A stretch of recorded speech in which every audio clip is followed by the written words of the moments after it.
At kaugnay niyan, iginit ni Agriculture Secretary Francisco Laurel Jr. na galing mismo sa mga lokal na magsasaka ang mga bigas na ibebenta sa halagang 20 pesos. Inayagya ng kalim kasunod ng puna ni Vice President Sara Duterte sa kalidad ng bigas na ibebenta sa ilalim ng naturang proyekto. Ayon kay Secretary Laurel, ang supply ng National Food Authority na bigas ay mula sa palay na binili sa ating mga kababayang magsasaka. Hindi rin napigilan ng opisyal na madismaya sa pahayag ng pangalawang Pangulo at nanindigan na ipinagmamalaki niya ang kalidad ng ating lokal na bigas.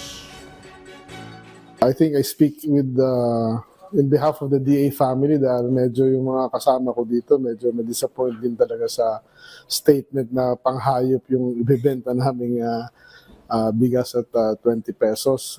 I think medyo masakit yun at may pride din naman kami at we're trying to do our best to do the job that yung aming mandato, and part of it is giving the best quality rice that we can process. Imbis na bumatikos ang ating Vice Presidente, who I deeply respect, ay sana tumulong na lang sa aming programang ito para sa lahat naman ng mamamayan nito.